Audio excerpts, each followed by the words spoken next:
reka twuguruze ikirere cyiza ku buzima bwatwe bw'abana b'Imana.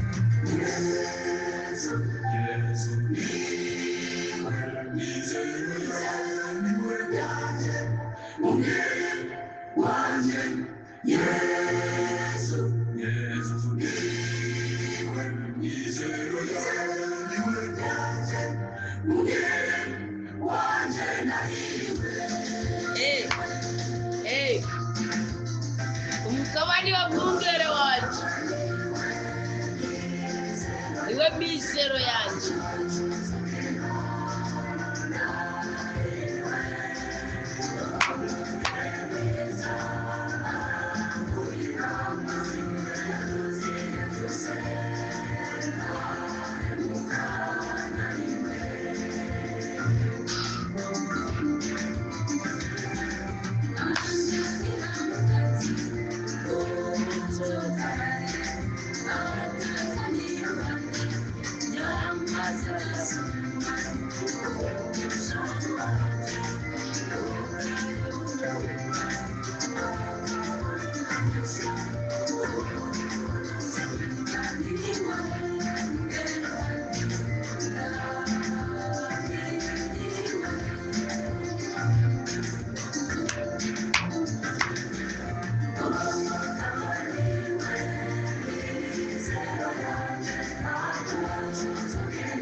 Turagushimiye cyane Mukama kuko uri umwungere w'ubuzima bwacu. Turagukengurukiye cyane Nyaguhora ku ngoma kuko niwe uduhaye kugera kuri iyi saha ya saa 9 muri uyu muturuturu kuri uyu munsi wa 25 muri uyu mwaka wa 2025. Dawe wa twese ubyagiye mu ijuru, izina ryawe ni Yehova Adonai, uri Imana ikora ibyo ishaka. Turagushimiye ko wabishatse tukaba turi bazima. Turagushimiye ko wabishatse tukaba tugikundanye nawe. Turagushimiye ko wabishatse tukaba tukitwa abana bawe. Turagushimiye ko wabishatse tukaba turi mu nyonga zawe kugira ngo tunezereze kandi duhimbare umutima wawe.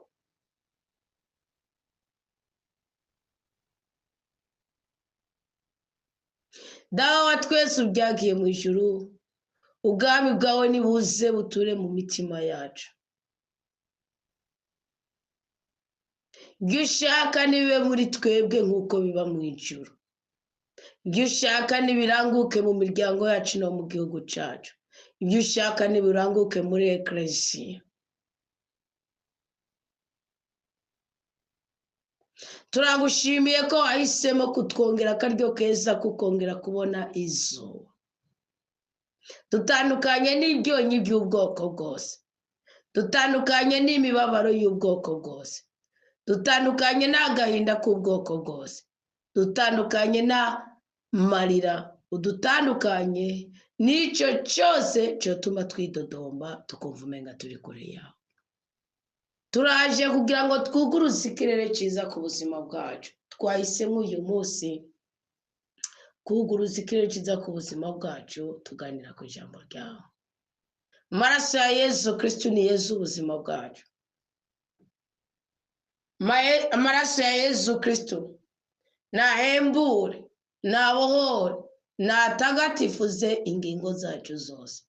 Turitandukanije n'icyitwa ubugwayi, indwara z'urukoba, indwara z'amagufa, indwara z'imitsi, indwara z'inyama, indwara z'umutwe, indwara ziteza imishatsi yacu kuvunguka.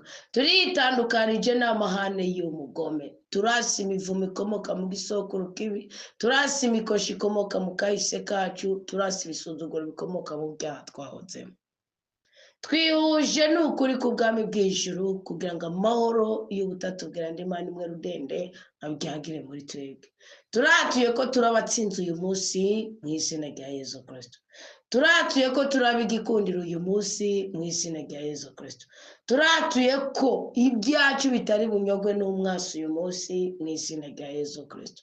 Turase gutandukana n'abacu, turase ubugumba, turase kwangirika, turase ikibengero mu izina rya Yesu Kristo. Turi umutwe muri byose, turi umunyu w'isi kandi turi umuco w'isi. Ibyo turabyatuye kandi ndavuguruje nk'umusuko wawe Mukama, ndavuguruje nk'umwigishwa wa Yesu Kristo, ndavuguruje nk'umuhanuzi ukuri ku ijambo ryawe, ndavuguruje buri jambo ribi ryose ryatuwe kuri umwana wawe duhuriye muri iri jambo. Ndarivuguruje mu izina rya Yesu Kristo, ndarivuguruje mu izina rya Yesu Kristo. Ahatuwe urupfu ntihaba ubuzima, ahatuwe umubabaro ntihaba umunezero, ahatuwe impanuka ntihabe ubudahangagwa, ahatuwe akavuyo ntihabe ubudahangagwa, ahatuwe agashinyaguro ntihabe igikundiro, ahatuwe Mukama kuburiranirwa ntihabe ubwiza bwawe, kugira ngo ibintu byose bigendere mu muco wawe. Siyahamba kukanywe nikwe kose, tugendera mu muco w'Imana. Nous marchons dans la lumière de Dieu. Nous marchons dans la lumière de Dieu. Muco w'Imana tugendera, genda tugendera. Twebwe tugendera mu muco w'Imana. Mana mutima mwiranda, we wazanye umuco isi ikagira ishusho. Mana mutima mwiranda, uzana umuco mu buzima bwacu tukagira amahoro, kuramba no kuranirwa. Kaze turakwakiriye ubwoko bw'Imana, kaze turakwakiriye abana ba Rudasumbwa, kaze turakwakiriye ngo dukugwe kwigisuzuguro c'indwara, kaze turakwakiriye ngo dukugwe kwigisuzuguro c'imiryano, kaze turakwakiriye ngo dukugwe kwigisuzuguro c'imibabaro, kaze turakwakiriye ngo dukugwe kwigisuzuguro c'imivumo, kaze turakwakiriye ngo dukugwe kwigisuzuguro c'uruzererezi, kaze turakwakiriye ngo dukugwe kwigisuzuguro c'inzara n'inyota, kaze turakwakiriye ngo hari ubukene y'ubutunzi, kuko Imana yacu ari isoko ry'ibyiza byose ubuzima bwa twebwe abana b'abantu dukeneye. Ni mu izina rya Yesu Kristo tunezerewe icyo turi, kandi tubwiye Data ngo ganza sabwa Mukama, uganza usabwe nyene ngaje ganza. Ukwiye icyubahiro Mwami waremye ijuru n'isi, ganza muri twebwe mu bagwayi mu bihebuye, uganza usabwe Mukama, uganza usabwe nyene nganje ganza. Duhezagire Mukama. Tugire Kristo. Muraho murameze neza bakundwa Mukama, ndabahaye ikaze muri umwanya mwiza w'ijambo ry'Imana. Turi mu izamu rya kabiri kuri uyu munsi w'25. ni izamu riri hagati ya saa 9 na saa 12. ni izamu duhabwa ububasha, ubushobozi bwo kugurirwa ikirere kiza ku buzima bwacu. Iyo tuvuga ikirere, abakristo benshi ntibabyumva. Ubundi ikirere ni iki? Muramaze kubana nk'umuntu usanga ari umunyamwete mugabo ntagira icyo atunga mu buzima bwiwe, ugasanga ni umukobwa mwiza ikizungeretse mugabo ntagira igikundiro mu buzima bwiwe. Ibyo ni ibyonyi biba biri ku buzima bwawe. Kuguruza ikirere cyiza rero ku buzima bwawe, ntushaka kubisobanukirwa utarumva ingene Daniyeli yaramusenze. Daniyeli yarasenga kumvikwa, mugabo Daniyeli yarasenze amasengesho yiwe agera mu matwi y'Imana, kubera ubunywanyi Daniyeli yarafitaniye n'Imana. Ubundi umukristo yagipfukamye, Imana iba yamaze kumva. Kubera iki? Ifise connection yacu, kubera amaraso ya Kristo, ubunywanyi bwacu na Kristo, mutima w'Imana akora muri twebwe, ariko no kubw'umumarayika murinzi yaduhaye. Ningakujya haya perezida yo afise ahantu nkubakarungika akavuga ati okay, imurambya uno musindungitse icegera canje, cyangwa umuhate wanje ndamusize nganka karorero ngo mfatire no mu rugo ahari hose. Nuvuga abafise phone, abafise telefone, abafise radio ikominikana nawe. niyo mpamvu umukristo ni ingabo y'ijuru. Kugira atahura umukristo n'inyifato y'umukristo ibereye no kugana umukristo yemewe afite icyubahiro, izamu ryo kwakira isezerano rishasha, twabonye ko tudakwiye gutinya kuko Imana yashize iteka muri twebwe, ishira icyubahiro muri twebwe, ishira uburinzi muri twebwe, ishira ubutabazi muri twebwe. Ariko tutarabisobanukirwa ngo baraduterera mu bishimu. Bwibuke muri za 42 na za 43 iryo sezerano twarose saa 6 z'ijoro ryabashikiriye hafi saa 8, ni hagati ya saa 6 na saa 9. Ngo ariko babatereye mu mashimu, ngo barabanyaze, ngo barabige, ngo namwe muri icecekera. Ibyo bintu n'abantu uzi umukama bitubaho, ugasonza ugakena ugakubitwa ukemera. Imana ikavuga ngo nabaza ngo utabare ndakwereke n'ibindi biruje biraririye ubuzima bwawe. Yeremiya 33:3.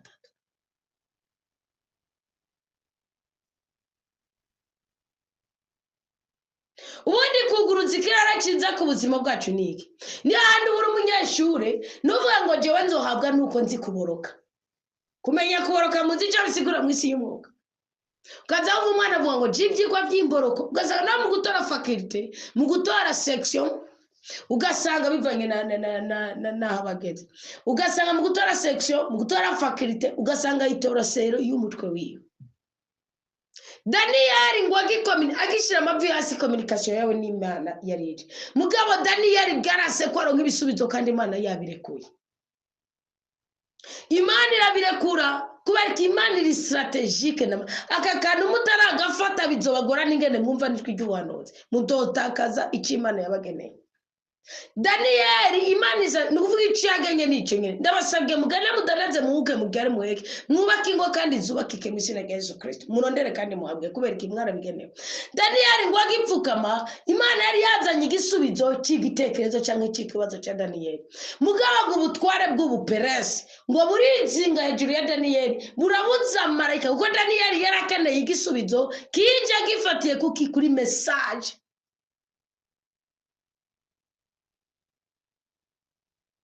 Ngo ariko ubutwara bw'uperasi burizinga urafata kubera aba marayika bibi iyi myuka mibi iyi imizimu yakana yicecekere kuko ni myuka ni mitima yerera ishingiye kuri basogokuru ku byaha bya basogokuru. Ugasanga kubera nyoko ari munyabya sogokuru yaroga yagirane n'umuzima ari mu ruzereza keneye n'abandi yohitana. Ubona ko umunyamibo barashaka uwo bababarana nawe. Mwari bwabo n'umugabo n'ubwo gwarane cyangwa umugore ahubwo ati ngo twicarana akemera ko gwerana n'amafaranga gusora atari urukundo ahubwo musanga turane mu kabari nibaguhera imwe nibaguhangana we kubera inzara yawe ntibashobanye n'umugore wawe ntibashobanye n'abana bawe kubera inda yawe ukicara mu kabari ukanywa ugasanga uwataye urugo.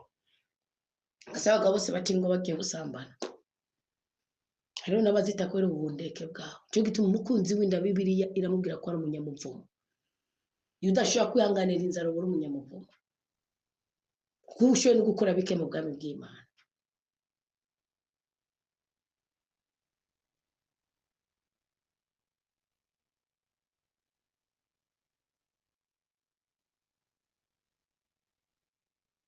Daniel arasenga Imana irarungika igisubizo. Ubutwara bw'ubuperesi Bibiliya irambwira ngo burazitira. Marayika Gabriel mureka Gabriel ukazaniye message Bikira Mariya muri Luka kibono cya mbere ni Gabriel. Umara Gabriel arazana inyishu arazana igisubizo kuko bujya kujya umuntu agizwe n'ibimba bitatu bikuru bujya ni n'amabata yo mu ijuru ni menshi mugabo aragabuye mu bice bitatu bikuru.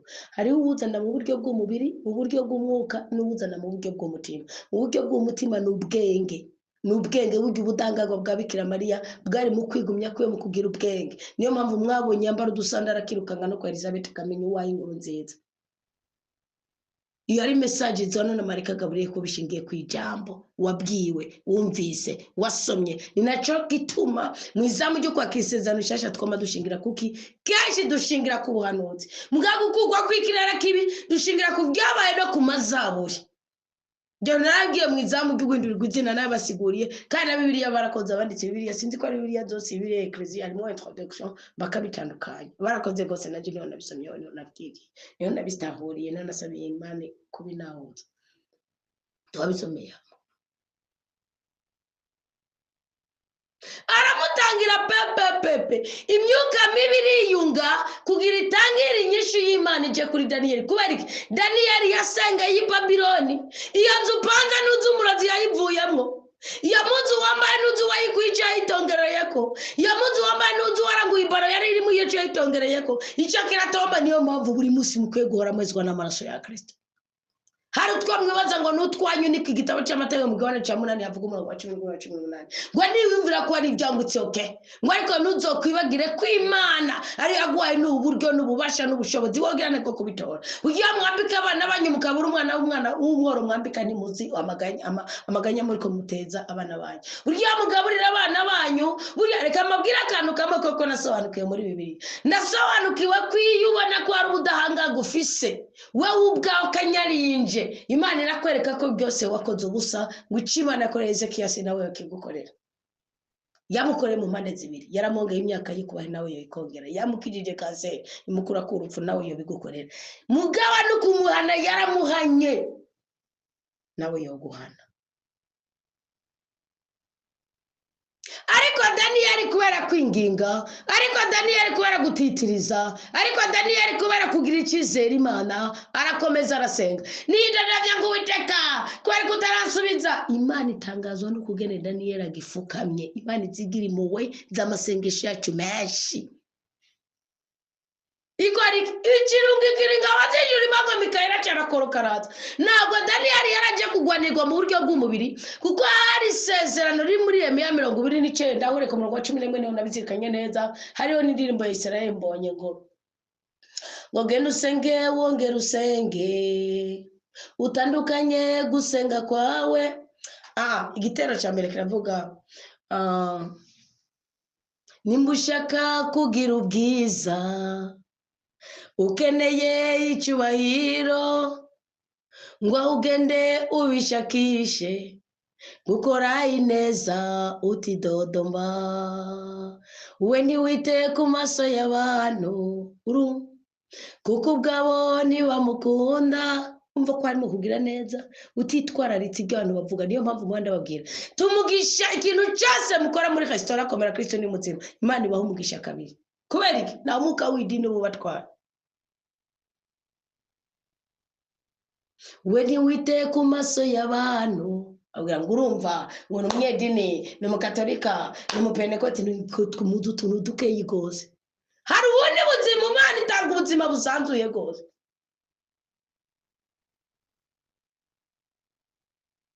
ahubwo wite ku izina mwita, kuko ndi Imana yamuremye. aka kantu mukaze buke mukazane.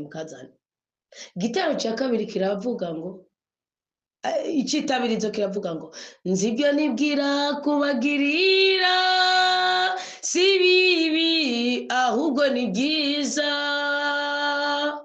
kubera ko Imana yibwiriza kutugirira ibyiza, ni kugira ngo ndabareme mu mutima w'ibizoza, kuko ndabakunda cyane. iyo Mana dusezeranira ibyo bivuga ko turi ku munsi wa 205 ni igiti kirindwi. hagati hari ubumuntu, hari ubumana, hari impuhwe, hari imbabazi, hari ubusa.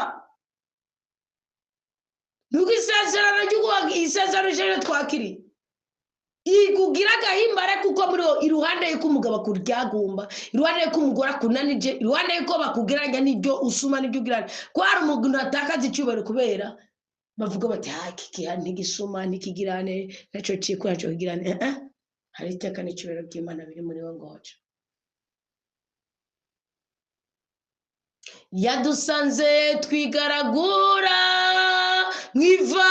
ivatiri byabisuzuguro, byabidiyabete by'uruherekerane, yaminaniro, bwabukane bw'uruherekerane, yabishwana y'uruherekerane. nyoko yarawukanye nawe wawukana. nyoko yananijwe n'urugo nawe rukunaniza. sari imboregwa nawe uba imboregwa. sabyaye umwana umwe kubera urumogi rwari rumwuzuye, ni ukubera betwa kwiwe, none nawe nibyo uri kurakora.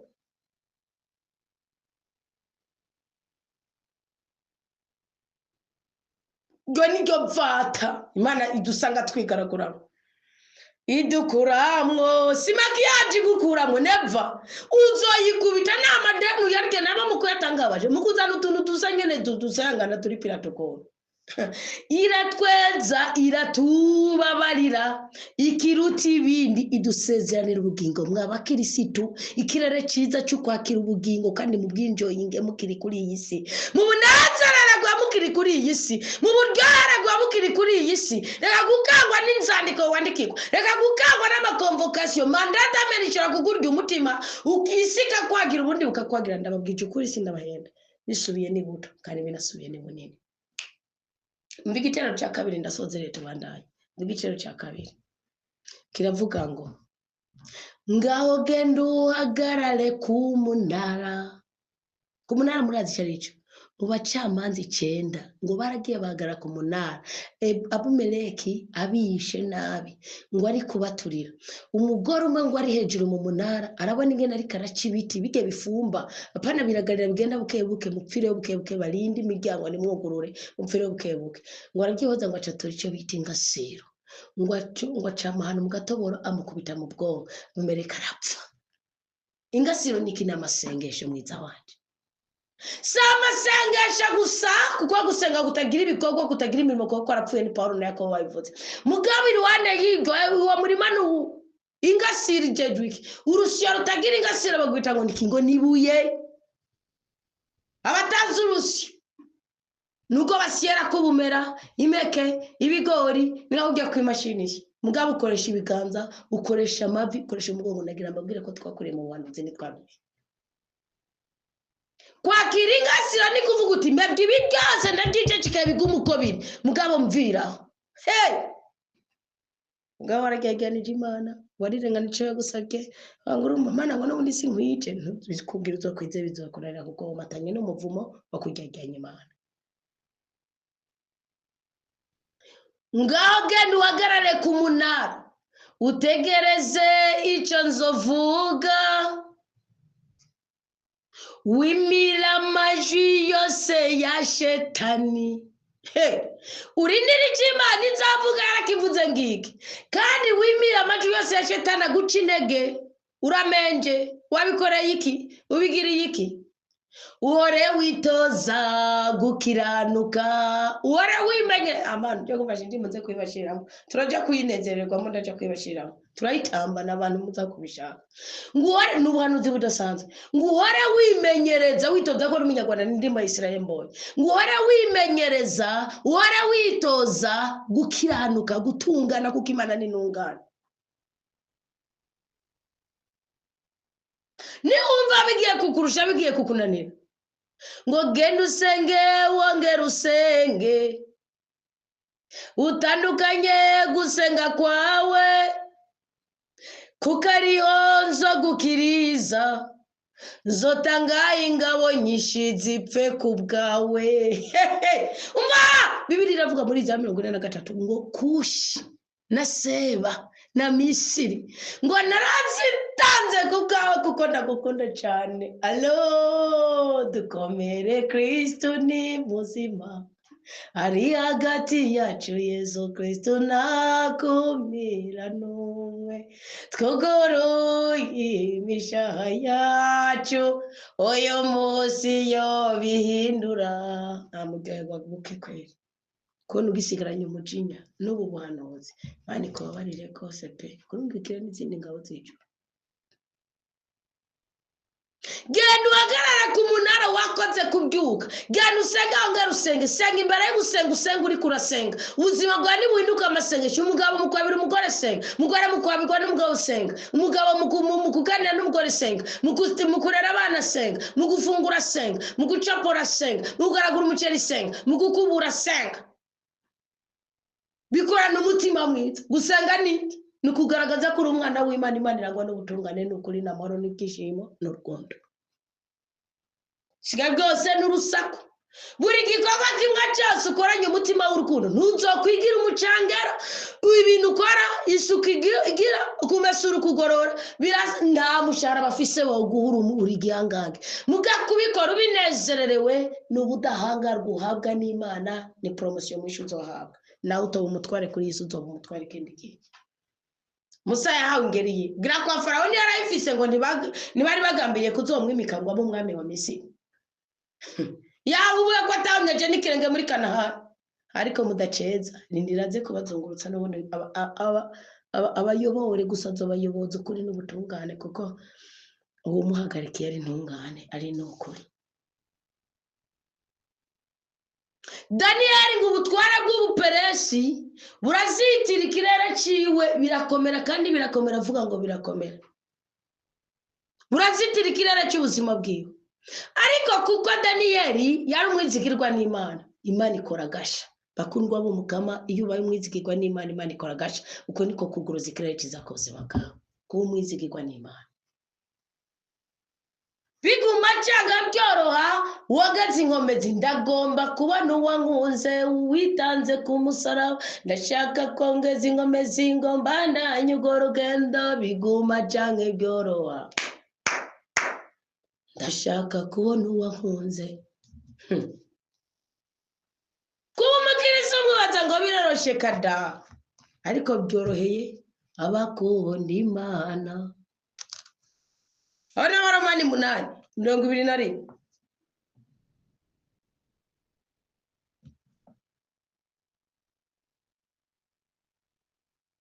Waromani 8:21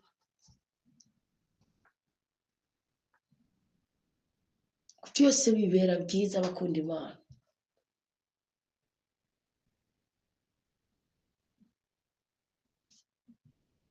Tugire Kristo. Daniyeli arakomeza. Daniyeli arakomeza. Daniyeli arakomeza. Daniyeli arakomeza. Muri uko gukomeza kwa Daniyeli hazi ikintu kidasanzwe. Imana ikora gasha. Mikayeli araza aragwana. Daniyeli igisubizo ciwe. Sinigisubizo aronka n'izina marayika Gabriel kuko ari wategetse kumuha message ni kuvuga haje uwundi amufasha avuga ngo Daniyeli muhungu w'igikundiro kuva no gipfukama imbere nk'ubwibone ijoro riza kuguza imbabazi kuburya wasenze cyane kandi wari wishiwe n'ubukome bw'ubuperesi muyimva gute ikirara kiza ku buzima bwawe kizanwa n'ukwingingira mu masengesho kizanwa n'ukwihanganira mu masengesho kizanwa n'ugukundira Imana mu masengesho kubera hari abantu musenga mudakunda Imana mushikunda ibyo muyishakako yagaragaraje Imana kimwe muri cyo nawe nyene ko nyubakira urugo bwaca kabiri ukarukubitirwamo bwaca kavuga ati uwitekana kuri pe akanje kuraba rumenyi nawe uho byakunaniye uri umugome. Hano hari garante hano hari ubutsinzi mugongo undi tugomba kwigamba undi tugomba ko nagenda ubwire ko atamuntu numwe ashobora kuzamura igikombe cinzahabu kwambika umudari w'umwakaka adafite ikintu yakoze gitandukanye n'icabandi bakoze eko kimushaka ibintu ngo byerederere gusa. Ikindi kidufasha kugirane kuguruza ikirere ciza ku buzima bwacu ni indoto turota uko tuziha agaciro. Aramukristo yavuze ngo ubu nyene ninjira habura umunota umwe ngo saa 9 igere nacengira agiye muri WhatsApp yibaje kubibona yabajije ikibazo arabaza ngo komera Kristo ni muzima. Anita uri kurumviriza Bibiliya wumva ko Isirayeli yavuye kuri Yakobo ahubwo niwe Yakobo yahinduriwe izina kandi iyo mwumva Isirayeli na Yakobo mubona uko Imana igendana n'umunyamivumo nuko Imana igendana n'umuntu yamaze guhinduka akaba mu masezerano gatoya.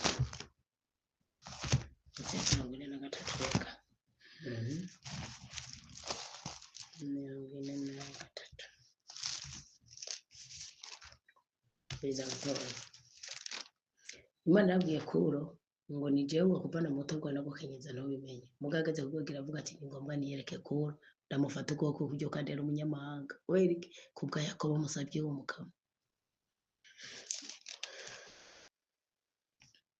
ndetse ngo ninde yataye Yakobo mu minwe y'abambutsi agata Isirayeli mu minwe y'abayisahura. Ni kuvuga Isirayeli arageragezwa umugabo Yakobo arambugwa arakugwako. Biga mukwiye kuba abanyamasezerano kandi mukabisaba Imana kandi mukababyo. Israel birasigura bamenye amasezerano yahinduriwe izina bigiye kuzura. Rero muzi ko ibintu byose byari bivuye mu nzira zawe kamukunda akaza kumusanganira akangana gutora ibyo Yakobo yavuga ati none ndatanga ibyanje kugira agirene Imana yatubereye urumva iciru c'ibindi bintu byose. Mugabo Israel yaranyazwe Imana yavuga ati nta kundi. Israel niwe Yakobo yahinduriwe izina. Ni nk'uko uye mu 2000 nkaje nko mu 2017 havuga ngo Rwanita Gisazi. Mugabo mu 2025 Rwanita mukozi w'Imana. Ni Yakobo na Israel. Yakobo ni Imana yaramubwira ngo we Yakobo ngo wamusiba. Mugabo Israel ngo we Yeshuruni. Yeshuruni wamusiba. Ni kuvuga n'amateka n'impinduka. Okay? Ngo turumva ubuyuda tukumvamo Yuda. Yudaism ni kuvuga imiryango yiwe yose intara umuntu wese yitirirwa intara. Ngo none wodufasha ukaduha inyigisho kuri barya abahungu biwe ukuntu byagiye birakurikirana. Iyo binyigisho ndende kandi ifise amanuze. Ubundi je nashaka byo ntwara nuko mudakunda inyigisho ndende. Mugabo kandi muzogenda murabyumva no muri Bibiliya kuko nk'ubu uyu urabona nka Rubeni yavuye mu banyamasezerano. Numuntu ari ngaho ukomoka kuri Rubeni. Cyo gituma umwana w'imfura. Nibuvuga ngo numurage Imana yaramusinyiye umurage ubudahangaga. Mugani wibaze ngo uhabwa niki? Awuhabwa no kwiruka. Awuhabwa no kurondera. Awuhabwa no kuruha. Yo mpamvu muzosanga nutakaza umwana w'imfura. Gasanga nimboregwa n'indaya uzomenye kutakaje umugisha. Uravuye umuheto. Kubera iki? Abana b'imfura kenshi usanga baba victime y'izindi mbyaro zikurikira. Mugabo ugasanga bagira umugisha uhishije cyane cyane uzoba mu kuramba. Rubeni rero murabona ko yagize ikosa akurira uburiri bw'incoreke. Kandi umuhabara wa mbere we Yakobo biriya. Yakobo arabibona aricecekera. Ni kuvuga rero agwana nawe kukanyuma Rubeni agusaba imbabazi ahugirane Yakobo aragirane amumva muramukurikira. No kuri musi nyuma y'imyaka amajana ariko agira abarodehene. Rero muri Rubeni uri kuraraba kugane bagize igicaniro bamaze kuva mu buja bwa Misiri. Ukaraba Rubeni yagarutse hakurya Yorodani. Yabanye n'uwiki byagwa uko makuri ya Senate na Yosefu. Ni kuvuga nawe nyene Rubeni uri kuragane yahuzagiritse mwana ko hagaze bakikanga ko ibyo bagize. Ibintu byose akora byemegwa ari uko ugajeje mu kirengo ubundi kibare kibaza. Kandi ibyo rero nagiye kwitara ko nanjye wamuvuma nenda office. Uri kucika ubunyene hariho n'ibitaracika byinshi kandi. Kuvuga ndabisobanukirwa bukebuke. Ni kuvuga rero mugabo abari umuntu Imana ishinze ijisho gose. Nico kijya kintu yakoze mu gihe bagira bate mu kinogo Yosefu. Mugabana ko nawe yagishikirije kubera ko hari kandi kantu gahaze kuri we n'ubundi ntaco yashitseko. Ico yatekereje ko bokora cyabaye imfa gusa. Ico kitiba.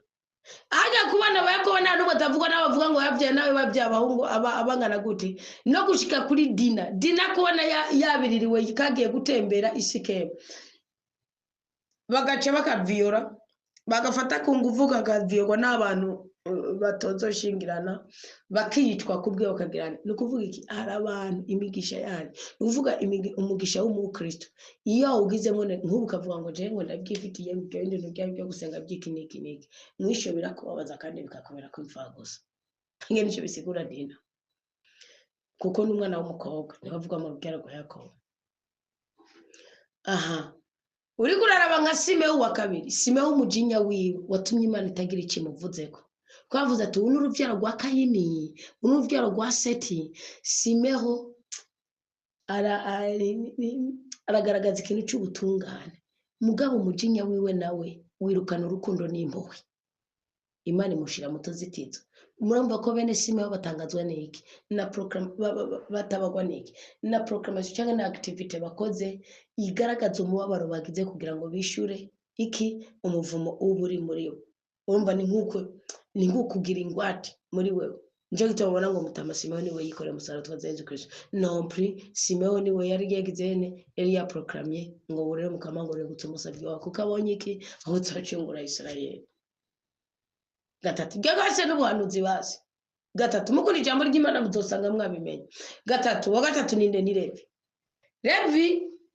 Mwana Levi ibintu byose Yakobo yakoze ubundi gatatu ni one nini avo mark play go gatatu y'igiti gatatu ugomba kugitahura n'ubutatu bwera ndi Imana imwe rudende mugabo nitwibagire ko Imana yarakubise irica irahonya irarandura iratikeza ivuga ati Musa bankura imbere bice muga Kristo aravuga gira imbabazi ntimwirengageze ko umutima w'Imana anemene itagira uko ingana ariko ibyo byose bihurukiye mu Imana imwe rudende n'ubu rero Levi murabona ibintu byose buramu yakoze amakosa yakoze ndetse yakoze twigoro kwemera kwizigira iki niki bya 10 ubwenge iki byose byaje gutanga ikintu cyane cya Levi kubera iki Levi cyo gitigiri gatatu Levi yagize amahirwe yo kuvuka ari umwana wa gatatu ubundi nicyo gitigiri ciki ni cyuko umwana w'umuntu aba yamaze kubona ati yo nadekonye yo Joga ngo nzokora ikintu izonohisha yamara kugishira mu ngiro hakazi ikintu c'Imana kizananye n'ubutabazi kandi ico kintu kikazana isezerano ku rugero zomukurikirako niyo mpamvu Levi yatabagwa niki nini ngo cya 10 Ibrahimu yaratanze ngo cyari kizokora kizana umugisha n'ubudahangagwa n'ubutabazi ngo ku ruvyaro rwari rukiri mu mafyigo yiwe Levi Jabituma yawe kandi yabize umukazi nawe busara niwe yakiriye inkota aracumita mwene wabo mu bugarago Musara abwira bose barankabo baravuga ati turabereka Imana ati ndabaye isezerano ryuko kwamamungorera kuko mwakuyikizira muri Israeli kubera bajeje maraso iryo sezerano ryagiye kuzurira muri Kristo sibyo ntibigikomoka kwa Levi cyo kwa Aroni kuko Levi ngo yaba Musa wari gucungura urugo naho Imana yari yamucungesheje ngo ntibyari kubigikenewe ko Yesu Kristo aza sibyo ibyo si n'ibintu byugurikire kiza ku buzima bwanyu mukabamwe mubizi ngo n'urwandiko rw'Abaheburayo ikindi naco kuri Levi gato Kristo urabona yaciye abwizuza byose aza kubyuzuriza no muri Yuda ubona ko Yuda ni mashimwe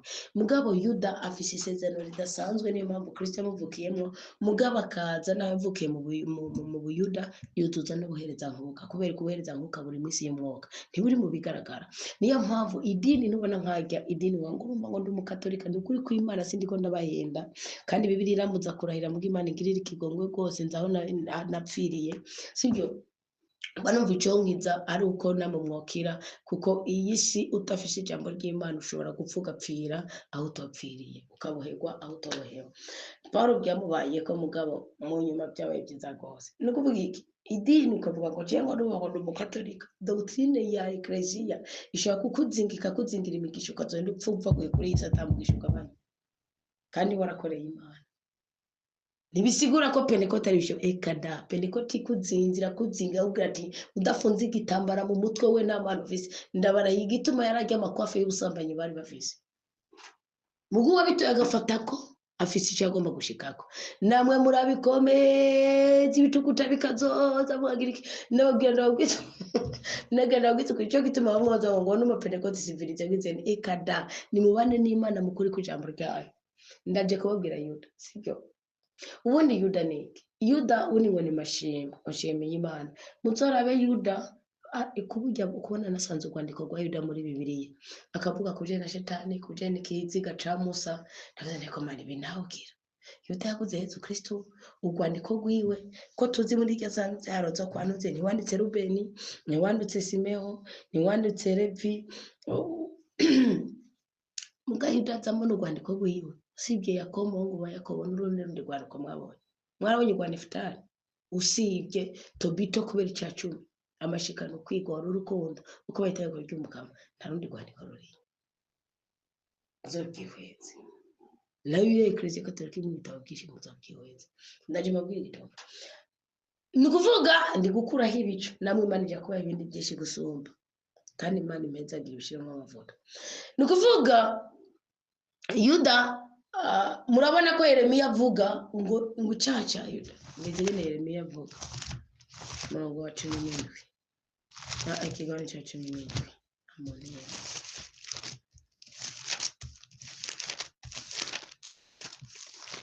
sibura buri aho tarayiso ngo icimura cy'Ubuyuda cyandikishijwe ikaramu y'icuma umva ko cyandikishijwe isare risongoye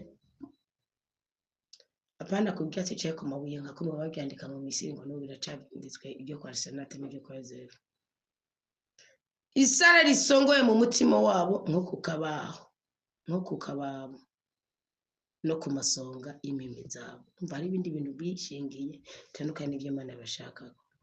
Ngo gutya abahungu babo bazokwibuka impimbi n'inkingi zabo zikigirwamana citwa Ashera, bari iruhande y'ibiti by'itunda mu misozi kirurutse. Ewe musozi wanje uri mu gahinga. Urumva Imana itanguye kubarerera.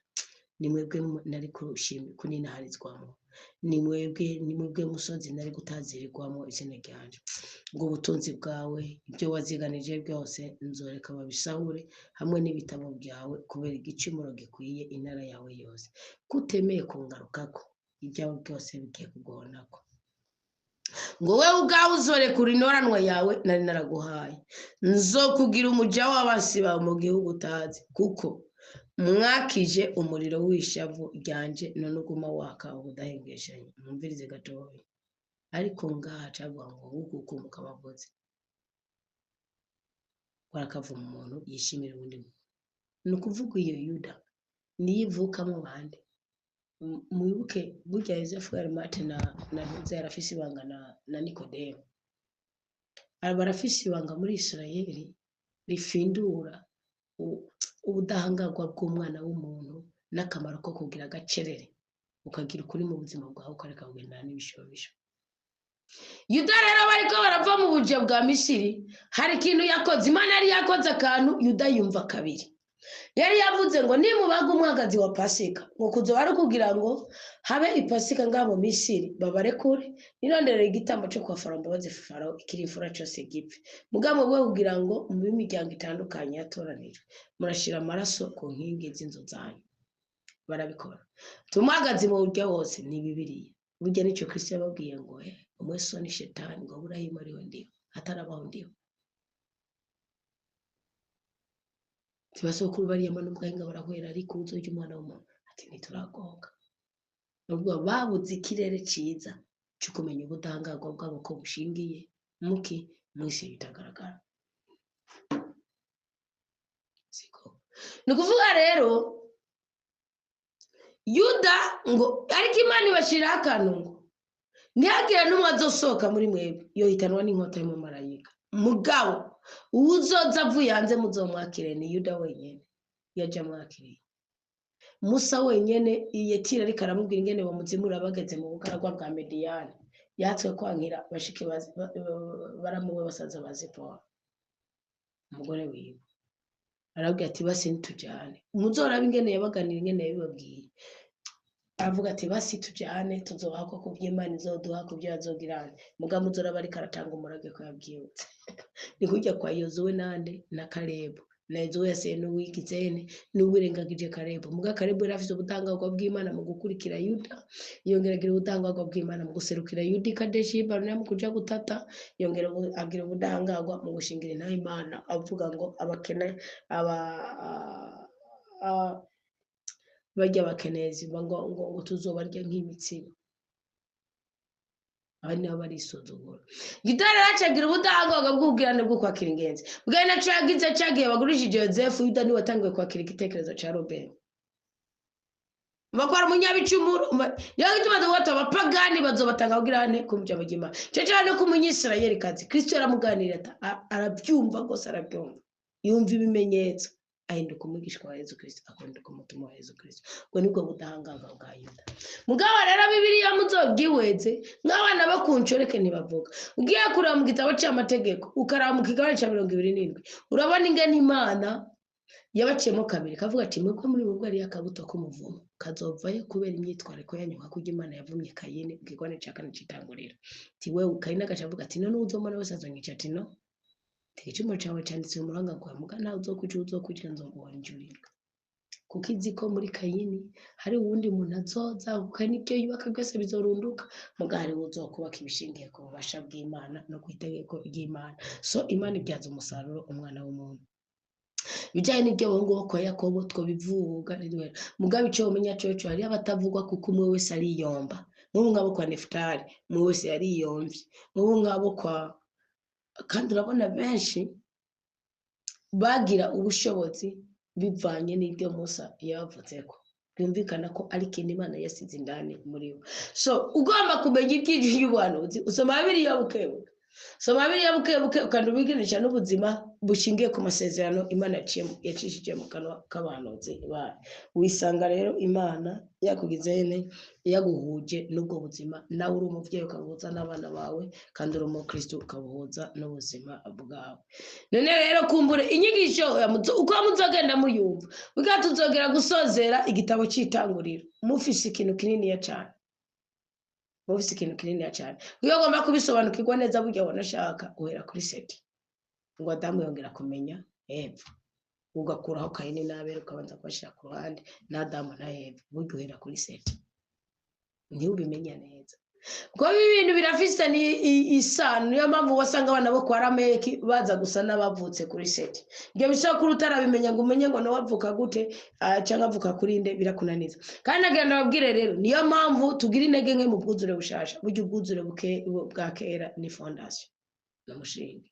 Umaze kubusobanukirwa ubuzanye ijambo ry'Imana mu buzima. Mugabo ubwuzure bushasha birakugora kuko harimo ibitangaza. Mugabo ubwuzure bwa kera harimo ubuzima bw'Imana ibana n'umuntu, imukubita, imudida, imugirira impuhwe, ivuga ati muri wowe girana. Nibwo buhanuzi ubundi bwa Isaya, kandi nibwo buhanuzi bujanye n'ubuzima bwacu bugaragara. Icyo sigaranye muri ibyo, Imana ngenda amahoro ikubwira umugisha kandi icugura ikirere ciza ku buzima bwawe. Kuko ikindi kintu bwa mbere nabwiye ko icugura ikirere ciza ku buzima bwacu ni giki? Ni gusengera mu kwihangana, gusengera mu kubabarira, gusengera mu gukunda, gusengera mu kuzigama itegeko ry'Umukama. Apana gusenga mu majambo, mu minwa yanyu bwitebagura ngo ntibishikira mu matwi, ngo niyo bishikiye mu matwi ngo birayamenagura, ngo kandi ngo ibicumuro byanyu ngo kwirega. Murazi kwigenda Imana itabikunda, mwiregera guheba. Ngo Imana nguradukora ko turi, ngurazi ko turi nyantege, n'ukuri razi ko n'abaremanye n'ububasha n'ubushobozi budasanzwe. Icyo kitiwe. Yongera avuga ngo kandi mumfashe, ngo ndose mbona hariho ishirahamwe ryariko rigira promotion y'inzoga y'amasaka, nanjye ncangura amacupa 2 kandi nabona mfise amara menshi.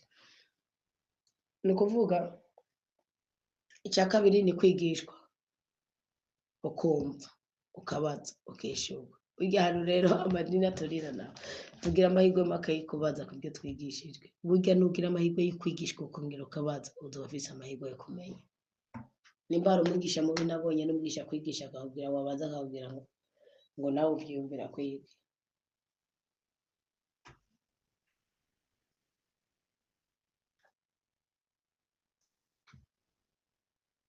Icya gatatu rero ni kurota ukarotorerwa.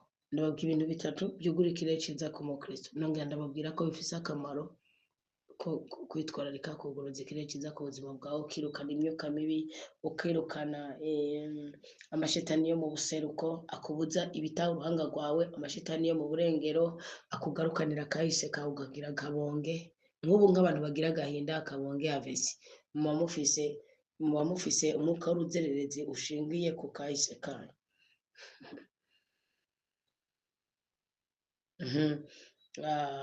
Mugasengera imyuka mibi, amashetani yo mu buraruko. No kuvuga harya nyine bikomereza ubwo uti icyo nshoboye ni iki, nimpura n'ikintu kimeze uko iki ndegishoboye kubikora. Bitandukanye n'ubuseruko n'ikintu Imana ikurungikira kubwo icizere gufitiye kubwo ukugaba kwayo. Mugabo mu buraruko no kuvuga naho nyine uvuga uti, no kuvuga ukuboko kose gukora basi kugira umugisha ibyo ukora. Bora amukita kandi murazi ko hari igihe ukora ukaruha, hari igihe ukora ugahomba, hari igihe upakira bikameneka bikagira, hari igihe usika umuzigo, hari igihe uheranirwa, hari igihe ugirana nuko. Hama umwega hasigaye wo mu manuko, hantu ugira intege, ugira iki, ugira ubusamazi uje bukirwa, ugasanga wasamaye bakunyaze, wasamaye bakwibye, wasamaye bakurenganije, ibintu nk'ibyo ntiwabwitayeho byagiraga utajimikoje. Ibyo byose bibafasha kugoza ikirere ciza ku buzima bwanyu.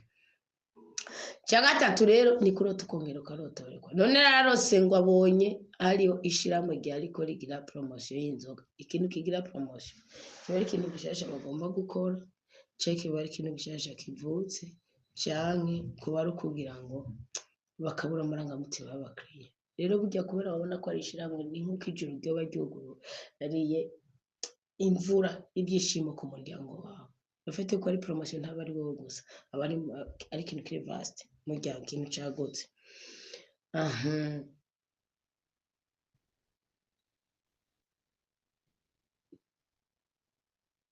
Ngaho hajemo ngo inzoga y'amasaka burya ni ukuvuga kiba ari ikimenyetso gishingiye ku mbuto. Iyo habaye determine igiterwa kandi ugaca usanga ni ikinyantete. Ariko ko hariho umuzi Imana igira ishingiye muri wowe ngo muri ako gashitsi ngo akicumi kako ngo nzogashinga ngo kandi